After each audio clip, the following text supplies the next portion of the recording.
Este telefone sem fio. Agora aqui da janela eu posso bater longos papos com as minhas amigas. Alô, Câmbria, alô, Câmbria. Agora que você vai fofocar mesmo, hein, Vanessa? Eu? Fofocar? Agora. Imagina, detesto fofoca. Odeio fofoca. Mas quem que é essa quem que é essa figura de fósforo aí? Ela é lavadora de telhado, caçadora do urubu? O que ela é? Ô, Loirinho, olha, você tá certo, parabéns. É uma campanha de não contra as drogas, é o que nós estava precisando faz muito tempo. Mas a senhora sabe do que se trata? Ah, eu não sei do que se trata, mas pelo título da campanha eu já faço ideia do que se trata, não? E do que é? A opinião do povão sobre o governo do Sarney. Não é? Eu podia falar muito mais sobre ela, mas não falo, sabe por quê? Porque essa boquinha é um túbalo. Olha aqui, ó. Essa cena é familiar para você? Já imaginou essa figura nas redes sociais? Pois é, ela está lá. São pessoas como aquela vizinha que sabe da vida de todo mundo e ataca, critica quem pensa de um jeito diferente. É o que nós podemos chamar de patrulha ideológica ou de pensamento. Mas afinal, qual o limite entre a livre expressão das ideias e o pensamento? É sobre isso que nós conversamos no programa de hoje.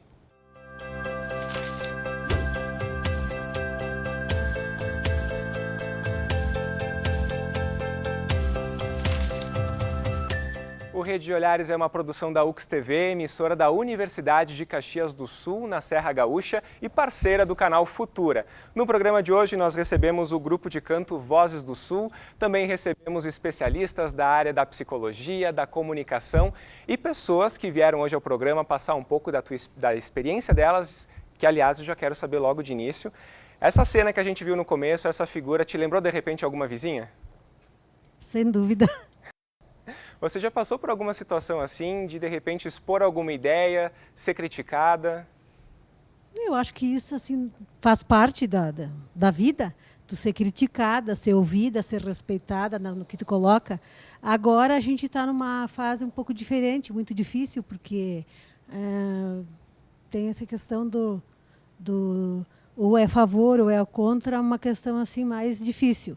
Mas se não, sem problema nenhum. Muito bem, já é justamente por aí que a gente vai, professora Branca. A gente vê isso muito seguido hoje, principalmente nas redes sociais, o Facebook está aí, e uma opinião que tu coloca parece que toma aí uma dimensão enorme, com pessoas a favor, com pessoas contrárias. Qual que é a sua avaliação sobre isso? Bom, se nós falamos especificamente do Facebook, dessas tiras de comentários que acaba gerando, eu acho que é bastante interessante, é bom, porque expõe justamente a multiplicidade de vieses, de perspectivas, de olhares sobre as coisas, né? O que a gente pode avaliar é, bom, a questão do respeito, da falta de educação, da grosseria, mas isso também penso que não seja o maior problema, porque acho que no tempo que a gente vive, o cenário que a gente tem, ele mostra que nós precisávamos de um lugar para esse exercício. As pessoas não discutiam, não falavam, a gente acaba sempre... Porque no olho ao olho é diferente, né? Então, o que acontece? Tu leva para o lado pessoal, tu te indispõe, e na rede social me parece que essas coisas ficam mais leves. Então, eu acho que a gente tem que dar um tempo também para as pessoas aprenderem a usar a rede, a se manifestar, a criar um protocolo, a se educar para essa mídia, né? Então, eu penso que toda essa parafernália de coisas que a gente vê, ela é coerente com o novo cenário que a gente tem. Maria Elisa, essa questão de se dar uma opinião no Facebook e ser aí sabatinado com várias outras ou críticas ou elogios, isso faz com que as pessoas elas fiquem mais resguardadas ou que elas justamente passem a querer expor mais as suas ideias? Eu penso que elas expõem mais as ideias, mas tem no meu ponto de vista, é diferente do que a Branca coloca. Acho que a gente está fazendo mau uso e não está sendo educado para usar a rede. Quer dizer, sim, elas vão botar mais suas ideias, mas sempre daí num embate.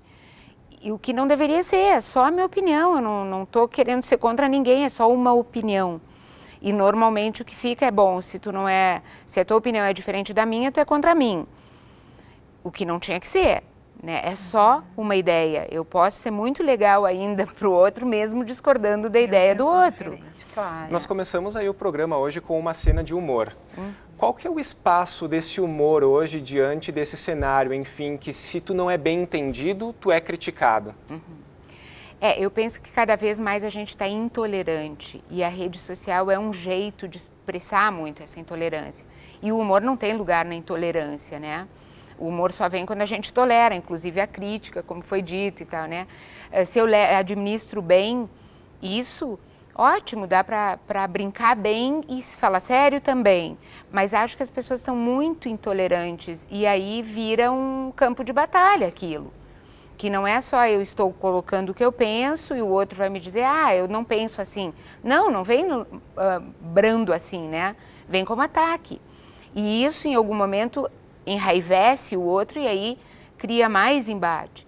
Então, acho que quando a gente faz uso de rede social, a gente tem que entender que ali eu tenho que colocar o meu pensamento e ninguém tem que estar questionando de forma agressiva, pode questionar o pensamento, mas não a pessoa, né? Porque acaba indo para um lado de ataque à pessoa e não à ideia.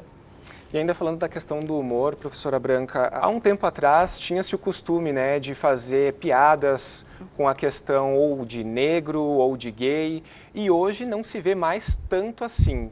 Você acha que isso é reflexo, de repente, justamente desse cenário em que há uma crítica um pouco maior e do medo também, de repente, do número de processos hoje que são maiores também? Eu acho, dentro do que a Maria Elisa colocou, uma coisa bem importante que a gente tem que ter muito claro todos os dias, quando levanta e quando deita, é que o mundo virtual, a internet, ela não é outra coisa senão o mundo da vida. Isso. A gente leva para dentro da internet o mundo que está fora da internet. Então, se a intolerância está fora da internet, é óbvio que ela vai estar dentro da internet. Então, nesse sentido é que eu digo que a gente tem que se educar fora, no mundo da vida, e aí quando a gente tiver um outro tipo de comportamento, a gente vai levar esse outro tipo de comportamento para dentro do mundo virtual. E eu penso que sim, eu penso que essa intolerância, ela é cada vez mais, esse patrulhamento é cada vez maior, né? E as pessoas têm um certo receio porque a questão do processo, a questão da própria agressão, eu acho que sim, que essa coisa de tu tomar cuidado com tudo que tu fala, por um lado, sob certo aspecto, ela é muito boa, porque ela deveria não traduzir o medo, o temor, mas o respeito, né? Mas, por outro lado, sim, chegou a um momento em que a gente se vê engessado, né? Tu não tem a menor intenção de dizer algo, mas aquilo bate para aquela pessoa e deu. Então, nesse sentido, é ruim. Como você mencionou agora, professora, a questão do respeito, eu quero pedir também para a Edi, que hoje está participando aqui do programa com a gente. Edi, quando tu se encontra aí numa roda de conversa, em um grupo, e que de repente tu expõe alguma opinião, tu já recebeu de repente alguma crítica por ser de mais idade, de repente dentro daquele grupo, ou isso acontece de repente na tua família, com os teus filhos, como é que é? Bem, eu acho que há duas situações, né? A primeira é se eu estou num grupo que me conhece, eu sou uma pessoa. Então, a pessoa é velha, mas é a pessoa, então tem respeito. Não vejo esse problema em relação à minha família, ou com meus familiares, ou no meu trabalho, ou com meus amigos. Agora, quando a gente está num outro grupo que não nos conhece, a questão da velhice ela vem antes da pessoa, muitas vezes. Então, eu ouço com frequência no trânsito, por exemplo, né? Velho dirigindo, todo mundo reclama do velho dirigindo. Ou da pessoa que demora para subir no ônibus, que é o meu caso, eu ando de ônibus, né? Então, o velho vem antes que a pessoa. Então, aqueles que nos conhecem, a nossa convivência, sabem que nós somos pessoas e que limitadas em algumas coisas devido à idade. Mas a questão do respeito nas opiniões não tem problemas. E sempre deve existir, né? Com toda certeza. Seu Gentil, hoje vem participando aqui do programa, então, com o grupo, né? Vozes do Sul, grupo de música tradicionalista. E para vocês, como é que funciona essa questão de opiniões? Olha, isso é que nem disse, depende conforme a gente está, qual é o grupo, né? A gente vê, o cara canta no coral porque já é velho, um exemplo. Nós temos gente aqui, mais de idade, menos de idade, temos inclusive uma menina, né? E como é que fica o diálogo entre essas gerações todas que compõem o grupo, por exemplo? Maravilhoso. Maravilhoso o grupo. Todo mundo aceita todo mundo é amigo de todo mundo. E nós temos, todas as quarta-feiras, nós temos ensaios. O grupo espera o dia para chegar às quarta-feira, para poder se unir. Não só cantar, também conversar. Porque às vezes a maestrina, hoje ela infelizmente não pode estar presente, às vezes tem que chamar atenção porque o grupo quer falar. Quer falar com o vizinho. Ou seja, o diálogo presencial ainda é melhor do que o virtual para vocês. Melhor. Muito bem. Então, a gente vai para um breve intervalo agora, mas vocês ficam aí com o som, então, do grupo Vozes do Sul e a gente volta daqui a pouquinho, não sai daí.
Estamos de volta com o Rede de Olhares, programa camaleônico aqui da UX-TV, hoje falando sobre o patrulhamento de opiniões e ideologias. No primeiro bloco a gente comentou um pouco sobre aquela figura da vizinha que hoje acabou migrando para as redes sociais.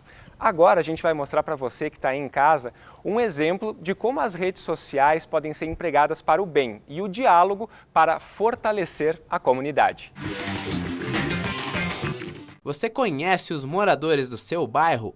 Como é o diálogo com eles? E em relação à segurança, quando o vizinho sai para viajar, por exemplo, existe a parceria de vigiar a casa do outro?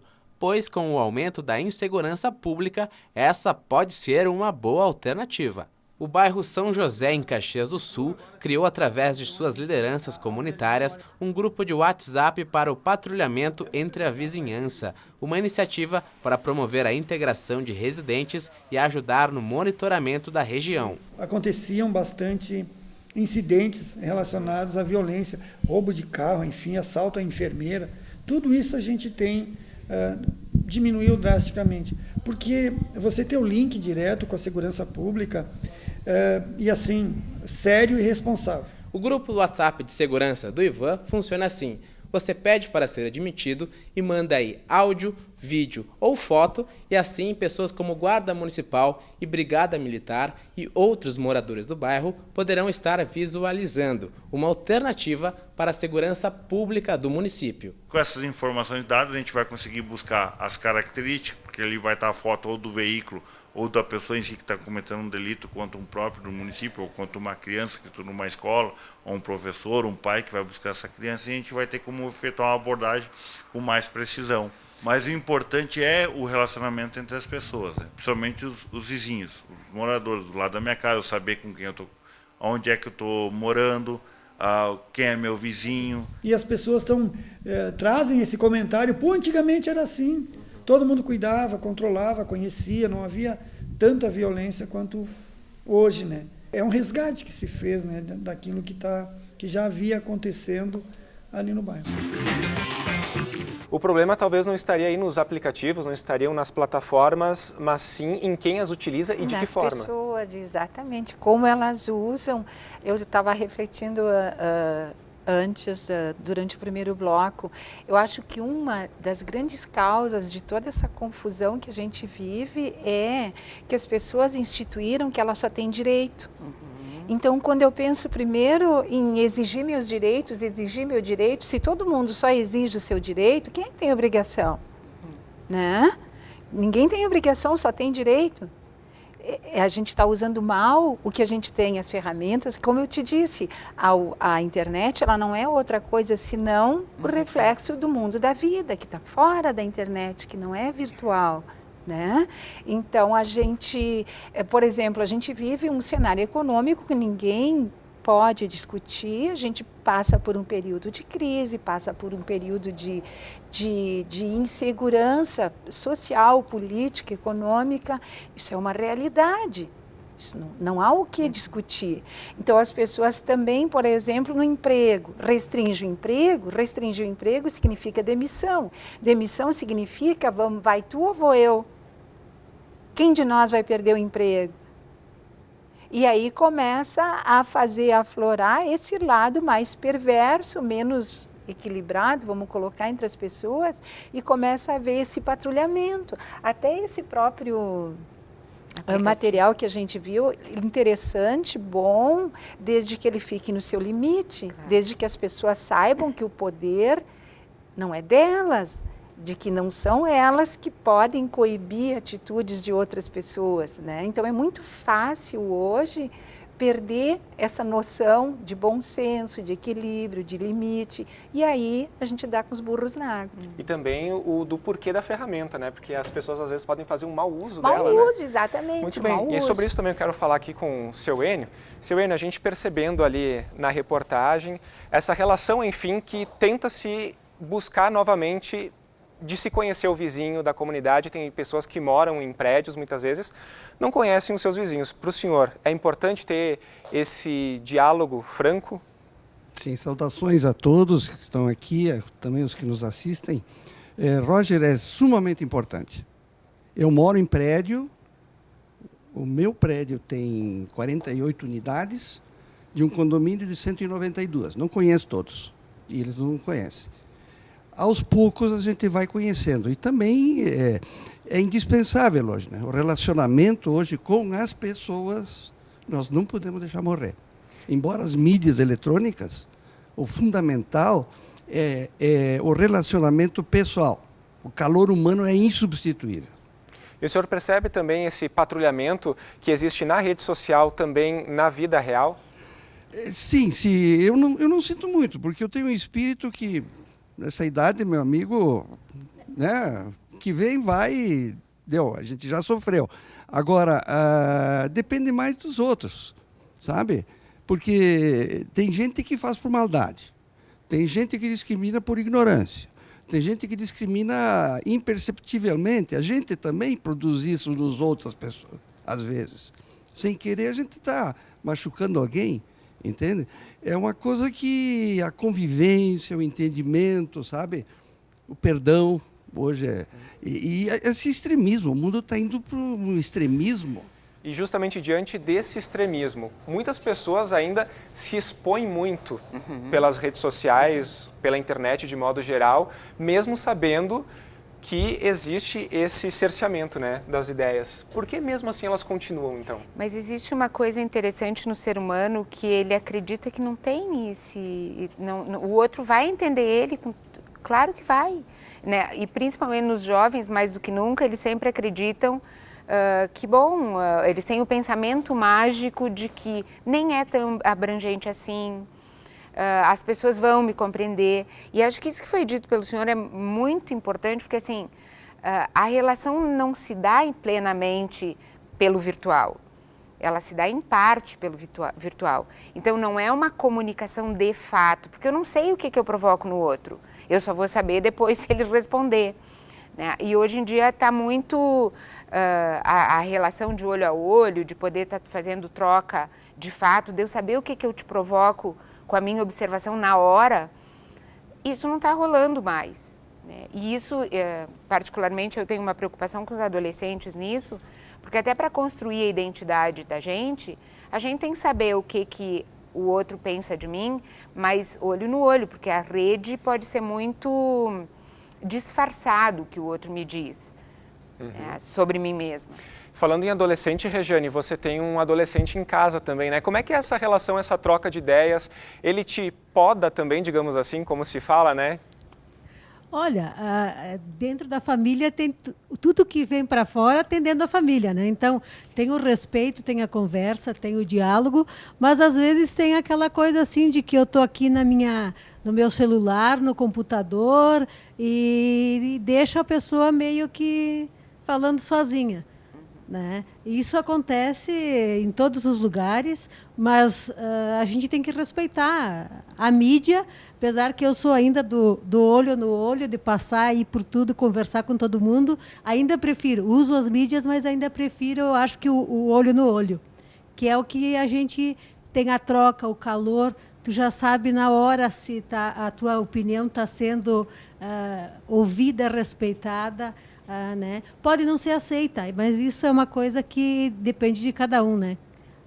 A dos outros também pode não ser aceita por mim, então a gente tem que ter... A primeira coisa é respeito, tanto na mídia quanto no olho no olho. Eu acho que é isso que é importante. Acho que é por aí, né? Tanto na vida real quanto na virtual, o respeito é o principal. Isso, com certeza, né? Acho que sim, acho que se tivéssemos mais disso seria melhor, né? Muito bem. Agradeço a presença de vocês no programa de hoje, de todos que estiveram aqui com a gente, também do grupo de canto Vozes do Sul, que vocês vão curtir um pouco mais do som agora. O Rede de Olhares vai ficando por aqui, mas não deixe de curtir a nossa página do Facebook e também o nosso site, uxtv.com.br, para saber mais da nossa programação. A gente se vê numa próxima. Até mais!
Feliz.